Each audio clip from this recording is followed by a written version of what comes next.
Hello friends, welcome to খেল দুনিয়া। দুপুরে হায়দ্রাবাদ এফসির বিরুদ্ধে 2-1 গোলে জয় তুলে নিয়েছিল মোহনবাগান, আর সন্ধ্যাবেলা ইস্টবেঙ্গল পেল 2-1 গোলের ব্যবধানে জয় ডেকানের বিরুদ্ধে।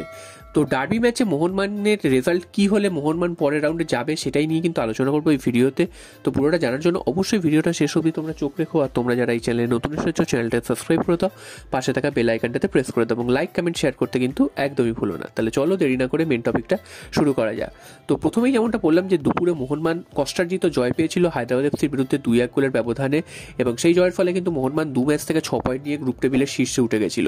তবে বিকেলে গিয়ে ডেকানের বিরুদ্ধে ইস্টবেঙ্গলও কিন্তু 2-1 গোলের ব্যবধানে জয় পেল। যদিও ইস্টবেঙ্গলের জয়টা কিন্তু একটু বিতর্কিত, কারণ ইস্টবেঙ্গল 2-0 গোলে এগিয়ে যাওয়ার পর ডেকান কিন্তু একটা সুযোগ পেয়েছিল, শ্রীনিধি ডেকান, তাদের গোলটা কিন্তু অফসাইডের জন্য বাতিল করা হয়েছে। রিপ্লেতে দেখা গেছে যে সেইটা কিন্তু একদমই অফসাইড ছিল না, জেনুইন গোল ছিল, তারপরেও রেফারি কিন্তু তাদের গোলটা বাতিল করে এবং একদম শেষ মুহূর্তে কিন্তু ডেকান, শ্রীনিধি ডেকান তারা কিন্তু পেনাল্টি পায়, সেখান থেকে কিন্তু একটা গোল শোধ করে। তো এই 2-1 গোলের ব্যবধানের ফলে ইস্টবেঙ্গলও কিন্তু 2 ম্যাচ থেকে 6 পয়েন্ট নিয়ে গ্রুপ টেবিলের শীর্ষে উঠে গেছে। তো মোহনবাগান তখন কিন্তু গ্রুপ টেবিলে 2 নম্বরে নেমে আসে ইস্টবেঙ্গল শীর্ষে চলে যাওয়ার ফলে, কারণ ইস্টবেঙ্গলের গোল ডিফারেন্স এবং মোহনবাগানের গোল ডিফারেন্স দুজনেরই সমান, দুজনেই কিন্তু গোল ডিফারেন্স হচ্ছে +2। তো এবার ব্যাপারটা হচ্ছে কোন দল নেক্সট রাউন্ডে যাবে। যদি ডার্বির ম্যাচ ড্র হয়, ডার্বিতে যে জিতবে সে তো চলেই যাবে পরের রাউন্ডে, এটা নিয়ে তো আলাদা করে কিছু বলার নেই, কারণ পয়েন্ট তার বেশি হয়ে যাবে। যদি ডার্বি ম্যাচ ড্র হয় সেক্ষেত্রে কে যাবে নেক্সট রাউন্ডে। তো এক্ষেত্রে বলে রাখি, যদি ডার্বি ম্যাচ ড্র হয় সেক্ষেত্রে কিন্তু ইস্টবেঙ্গলেরই পাল্লা ভারী, কারণ ইস্টবেঙ্গল বেশি গোল করেছে, অর্থাৎ এখানে দেখা হবে যে গোল কে বেশি করেছে। অর্থাৎ ইস্টবেঙ্গল গত ম্যাচে 3-2 গোলের ব্যবধানে জিতেছিল, আজকে 2-1 গোলের ব্যবধানে। তো ইস্টবেঙ্গল টোটাল 5টা গোল করেছে এবং বিপক্ষে কিন্তু গোল হয়েছে 3টে।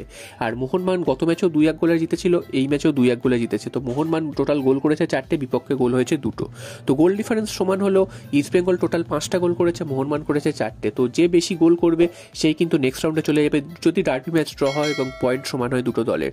তো সেক্ষেত্রে মোহনবাগানের কাছে কিন্তু must win match derby match. যদি মোহনবাগানকে পরের রাউন্ডে অর্থাৎ সেমিফাইনালে যেতে হয় সেক্ষেত্রে কিন্তু ইস্টবেঙ্গলকে যে কোনো মূল্যেই হারাতে হবে। আর মোহনবাগানের এই মুহূর্তে যা পারফরমেন্স, সেক্ষেত্রে কিন্তু মোহনবাগান একদমই পিছিয়ে থেকে শুরু করবে ডার্বি ম্যাচ, এবং ইস্টবেঙ্গলের যে পারফরমেন্স দেখা গেছে সেখানে ইস্টবেঙ্গল কিন্তু অনেকটাই এগিয়ে থেকে শুরু করবে এবারের ডার্বি ম্যাচ। তো দেখা যাক 19 তারিখ ডার্বি ম্যাচে শেষ হাসি কে হাসে এবং পরবর্তী রাউন্ডে কে যায়। এবং ডার্বি ম্যাচটা যে খুব হাড্ডাহাড্ডি হতে চলেছে সেটা কিন্তু বোঝাই যাচ্ছে, কারণ মোহনবাগানকে জিততেই হবে, ইস্টবেঙ্গলকে কিন্তু ড্র করলেও চলবে। তো দেখা যাক মোহনবাগান অসাধ্য সাধন করতে পারে কিনা, কারণ মোহনবাগানের এই মুহূর্তে যা অবস্থা, সেক্ষেত্রে ডার্বি ম্যাচটা যদি জিততে পারে সেক্ষেত্রে মোহনবাগানের কিন্তু অনেকটাই অসাধ্য সাধন হবে বলেই মনে করা হচ্ছে। উল্টো দিকে ইস্টবেঙ্গলের সামনে সুবর্ণ সুযোগ আছে মোহনবাগানকে হারিয়ে নেক্সট রাউন্ডে যাওয়ার।